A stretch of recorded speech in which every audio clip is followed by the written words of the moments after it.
Bonjour, c'est Gabriel Alonso. L'évangile du jour nous conduit aujourd'hui dans Matthieu au chapitre 19 et à partir du verset 16. Dans la plupart de nos versions, on trouve le titre de ce passage, « Le jeune homme riche est Jésus ». Jésus face à cet homme qui lui pose des questions. En fait, il commence en demandant « Maître, qu'est-ce que je dois faire de bon pour avoir la vie avec Dieu pour toujours ?» Lis avec moi ce dialogue qui va suivre l'interrogation de ce jeune homme.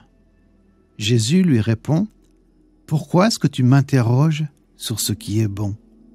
Un seul est bon, c'est Dieu. Si tu veux entrer dans la vie avec Dieu, obéis aux commandements. » L'homme lui dit « Quel commandement ?» Jésus répond « Ne tue personne, ne commets pas d'adultère, ne vole pas, ne témoigne pas faussement contre quelqu'un, respecte ton père et ta mère, aime ton prochain comme toi-même. » Le jeune homme lui dit « J'ai obéi à tout cela. Qu'est-ce que je dois faire encore ?» Jésus lui dit « Si tu veux être parfait, va, vends ce que tu as et donne l'argent aux pauvres. Alors tu auras des richesses auprès de Dieu. Ensuite, viens et suis-moi. » Mais quand le jeune homme entend cela, il s'en va tout triste parce qu'il possède beaucoup de choses. Jésus dit à ses disciples « Je vous dis encore ceci, est-ce qu'un chameau peut passer facilement par le trou d'une aiguille? Eh bien, pour un riche, c'est encore plus difficile d'entrer dans le royaume de Dieu. » Quand les disciples entendent cela, ils sont très étonnés et ils disent « Mais alors, qui peut être sauvé ?»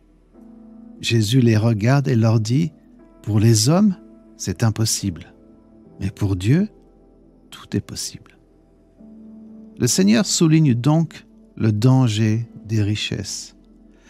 Mais attention à une chose, Jésus n'a pas dit qu'il est impossible aux riches de trouver le salut. Dans Luc 19, 9, il est question de Zachée, l'homme le plus riche de Jéricho, qui va trouver le salut en acceptant l'invitation du Seigneur. Dans Matthieu 27, 57, nous trouvons l'histoire de Joseph d'Arimathée, qui est décrit dans le texte comme un homme étant riche. Lui aussi trouve le salut. Les riches ne sont pas exclus. Être riche n'est pas un péché. Jésus souligne simplement les dangers des richesses, en tout cas 3 dangers distincts. Le premier, les richesses encouragent une fausse indépendance. Le sentiment de pouvoir faire face à toute éventualité de la vie et de pouvoir se sortir de toute situation et de tout obstacle. Ces sentiments peuvent conduire à une certaine arrogance.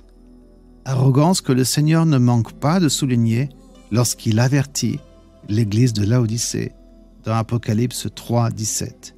Et la reprend en disant ceci. « Tu dis, je suis riche, j'ai gagné beaucoup d'argent, je n'ai besoin de rien. Mais en fait, tu es malheureux, tu mérites la pitié, tu es pauvre, aveugle et nu, et tu ne sais même pas cela. » Donc, un des dangers des richesses est de penser qu'on n'a finalement pas besoin de Dieu. Le deuxième danger, les richesses enchaînent l'homme à ce monde. D'ailleurs, Jésus nous dit dans Matthieu 6, 21, « Oui, là où tu mets tes richesses, c'est là aussi que tu mettras ton cœur. » Tu connais peut-être mieux la version qui dit « Là où est ton trésor, là aussi sera ton cœur. » L'homme riche pourrait avoir du mal à penser au monde futur tellement il est attaché à ses richesses dans ce monde. Cet homme-là aura du mal à mourir en fait, oubliant que les choses visibles sont temporaires, alors que celles qui sont invisibles sont éternelles. Et enfin, troisièmement, les richesses rendent l'homme égoïste. Il a beaucoup de richesses, mais il veut davantage et n'est jamais totalement satisfait. Il veut toujours plus et devient avare. Plutôt que de donner aux autres, il garde tout pour lui-même, oubliant la règle cardinale de l'Évangile. Tu perds ce que tu gardes et tu gagnes ce que tu donnes.